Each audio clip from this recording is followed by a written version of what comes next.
Comment est-on passé de la description de l'atome en mécanique classique à une description de l'atome en mécanique quantique?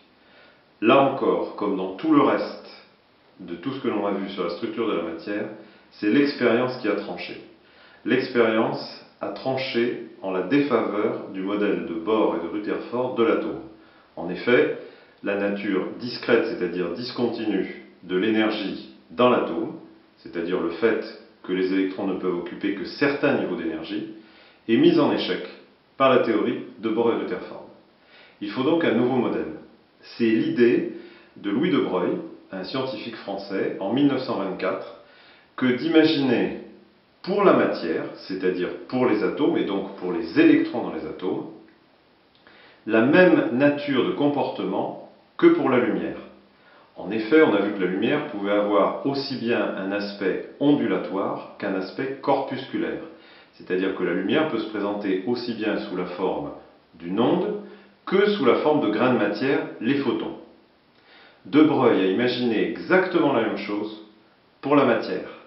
Il a imaginé que les particules de matière pouvaient présenter un aspect corpusculaire, par exemple être déviées au cours d'un choc, mais aussi un aspect ondulatoire, être diffracté. Et ce sont Davison et Germer qui ont mis en évidence 3 ans plus tard la validité de cette hypothèse en parvenant à diffracter un faisceau d'électrons. Donc à prouver qu'un faisceau d'électrons pouvait aussi se comporter de façon ondulatoire. Dès lors, la mécanique qui va décrire les électrons à l'intérieur d'un atome va être la mécanique ondulatoire que l'on va appeler la mécanique quantique. C'est-à-dire que cette mécanique va expliquer que des niveaux d'énergie peuvent être discontinus dans un atome. Comment y parvient-on? L'idée a été de s'appuyer sur les résultats connus des ondes, de la mécanique ondulatoire, pour les ondes mécaniques. Or, au début du XXe siècle, les ondes mécaniques parfaitement connues sont les ondes sonores, en particulier celles émises par une corde de guitare.